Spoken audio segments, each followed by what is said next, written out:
철학 30번째 시간은 니체, 도덕의 계보학, 초인, 영혼회귀 이 세 가지 개념을 통해서 살펴보도록 하겠습니다. 프리드리히 니체는 1844년부터 1900년까지 산 것으로 알려져 있습니다. 독일의 시인이자 문헌학자, 철학자이죠. 그의 사상은 현대, 포스트 모더니즘에 큰 영향을 미쳤습니다. 니체에 대한 평가로 철학자 들레즈는 니체의 가장 일반적인 기획은 철학의 의미와 가치의 개념을 도입하는 데 있으며 분명 현대 철학은 대부분 니체의 덕으로 살아왔고 여전히 니체의 덕으로 살아가고 있다고 평가합니다. 급진적인 사상으로 현대 철학의 근간을 마련한 것이죠. 철학뿐만 아니라 사회학, 심리학, 문학, 음악 등 20세기 지성사에 거대한 영향을 미쳤습니다. 기존의 철학을 완전히 뒤바꾼 자신의 철학이 100년 안에 주목받을 것을 예언한 대로 말이죠. 니체의 생애를 보자면 그는 프로이센 왕국의 목사 집안에서 태어났습니다. 지금의 독일이죠. 본 대학교에서 신학, 그리스, 고전 문헌학을 배우는데 그 당시 문헌학 교수가 니체의 재능을 알아보고 학위도 없는 상태에서 24살에 교수를 시킵니다. 그만큼 재능이 뛰어났던 것이죠. 이에 대해 반발하는 사람이 있자 니체만큼 뛰어나게 이 고전 문헌을 잘 해석할 수 있는 사람이 묻자 아무도 거기에 대해 반발하지 못했다고 합니다. 이후 음악가 바그너와도 친분을 맺으며 많은 영향을 받습니다. 프로이센과 프랑스의 전쟁에 의무병으로도 참전하는데 거기서 병을 얻게 되죠. 건강 악화로 교수짐을 사임하고 자신의 주요 작품을 집필하는 데 집중합니다. 그러던 와중 결국 정신발작 증세와 함께 몸이 쇠약해지면서 정신병원에 입원하였다가 거기서 생을 마감하게 됩니다. 니체는 망치를 든 철학자라고 불립니다. 서구의 전통과 기본 질서를 깨뜨리고 새로운 질서를 구축했다는 의미이죠. 그는 동시대의 학문, 도덕, 종교, 정치 등을 공격했습니다. 특히 도덕, 평등, 민주주의를 신랄하게 비판하죠. 니체는 반시대적 시선을 가지고 바라보아야 한다고 말합니다. 비판적으로 바라보며 본질을 파악하려는 의미이죠. 이어서 기존의 질서, 과거의 역사를 바라보는 계보학을 주장하는데 역사학의 한 분야로 니체는 이를 사상을 논하는 방법으로 재정립하였습니다. 기존의 계보학은 자신의 지위, 역사의 영광과 권위를 가지기 위해 만든 것이었습니다. 이에 반대로 현재의 권위를 주기 위해서가 아니라 거꾸로 현재 시대를 비판하고 해체하기 위한 계보학을 주장한 것이죠. 니체는 도덕의 계보학을 말하는데 도덕을 합리적 기초라고 불렀던 것이 제대로 살펴보면 시중에서 통용되는 도덕에 대한 평범한 믿음이 학문적으로 변형한 것에 불과하다고 합니다. 여기서 도덕을 두 가지로 구분하죠. 먼저 노예 도덕은 민주주의의 권리와 평등, 이웃에 대한 사랑, 즉 기독교적 가치를 말합니다.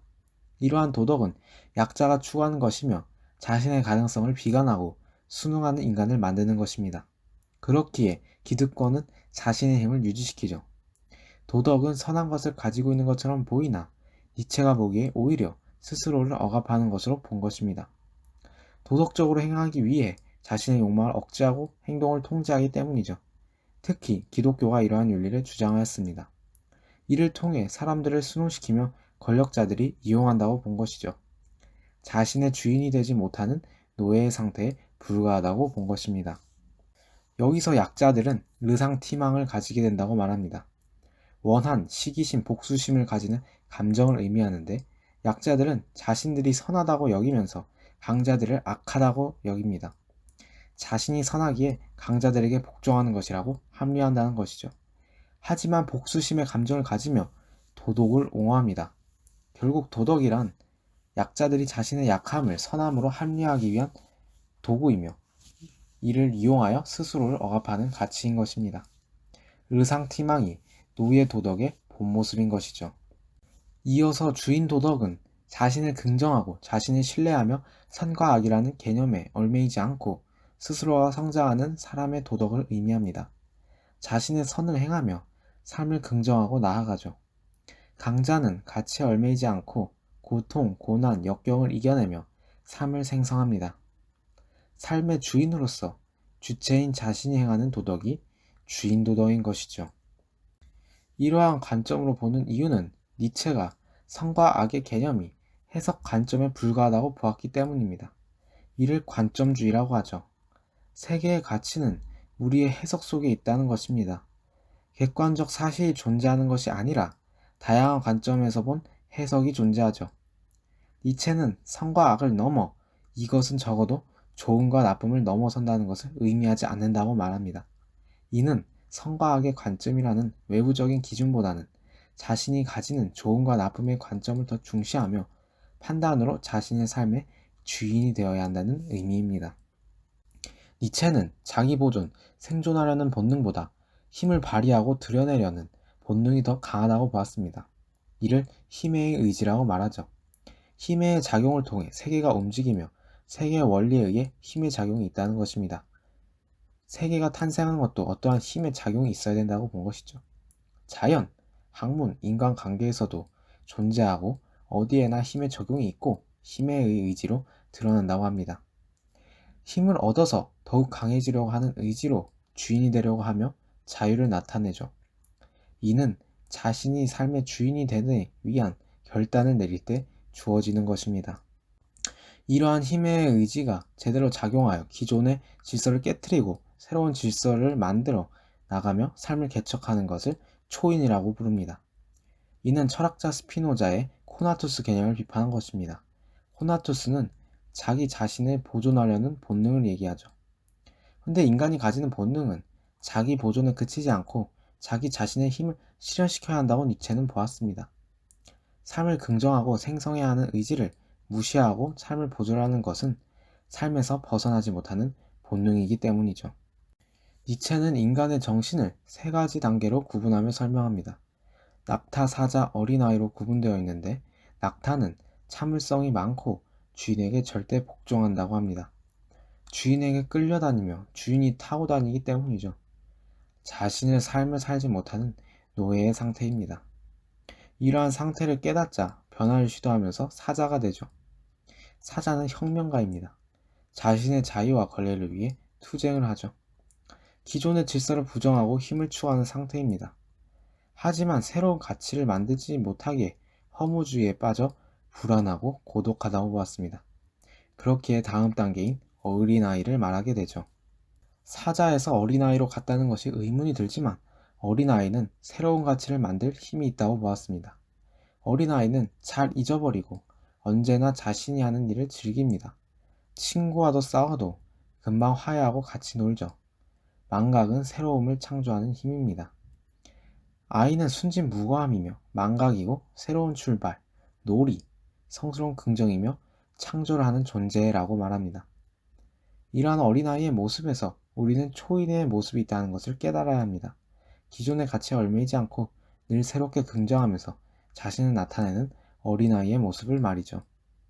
결론적으로 초인은 기존의 질서를 파괴하고 새로운 질서를 만들고 삶을 긍정하며 개척, 창조하는 사람입니다. 니체는 삶을 긍정하며 생성하는 초인이 되라고 말하였죠. 나를 죽이지 못한 것은 나를 더욱 강하게 만든다 라고 하면서 자신의 삶을 개척하며 살라는 것입니다. 초인은 삶의 고통을 이겨내고 자신의 가치를 만들며 삶을 창조하는 존재인 인간을 의미하는 것입니다. 니체는 영원 회귀 개념을 통하여 자신이 삶의 주인이 되어야 할 가치를 말하게 됩니다. 영원 회귀는 세상은 영원히 반복되는 무의미한 원운동에 불과하다고 보는 것입니다. 시간과 사물, 인식, 삶은 영원히 반복된다는 것이죠. 우리가 어떠한 의지를 가지고 행동을 하더라도 삶은 똑같이 반복될 뿐입니다. 여기서 그는 현실의 삶의 고통과 기쁨을 있는 그대로 받아들이고 순간을 충실하게 살 때 자유와 구원이 있게 된다고 말합니다. 이것이 의미하는 바는 영원회귀에 순응하여 허무하게 좌절의 삶을 사는 것이 아니라 오히려 반복되기에 삶을 더 능동적으로 개척하며 살라는 능동적 허무주의를 의미하는 것입니다. 노예로 산다면 우리는 노예로 영원히 살기 때문에 지금이라도 삶의 주인이 되기 위해 자신의 삶을 새롭게 살아야 한다는 것이죠. 이는 기독교의 세계관을 비판한 것이기도 합니다. 현재의 삶을 금욕과 도덕적으로 살아야 새하우 세계에서 잘 살 수 있다고 하였지만 그것을 부정하며 자신의 현재 삶을 긍정하라고 한 것이죠. 이러한 개념을 말하며 문명을 사랑하리라는 아모르 파티를 말합니다. 자신의 삶에서 나타나는 일들을 운명으로 받아들이고 사랑하며 삶을 살아가야 한다는 뜻입니다. 자신의 운명을 사랑할 때 우리는 삶의 주인으로 살 수 있고 긍정하며 개척해 나가는 초인이 될 수 있기 때문이죠. 최종 정리를 하자면 니체가 과격하다고 오해가 존재하지만 실제로 삶을 긍정하고 진정으로 이해하려 한 철학자입니다. 니체의 인간적인 너무나 인간적인에서 나오는 구절인데 이것이 니체의 철학을 함축하고 있다고 생각됩니다. 삶의 여로를 걷는 우리들은 여행자다.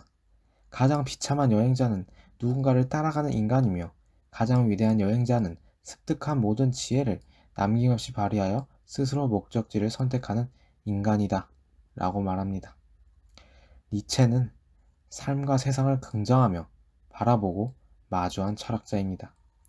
여기까지가 니체였고요. 다음은 베르그송, 시간과 생명의 철학자에 대해서 살펴보도록 하겠습니다.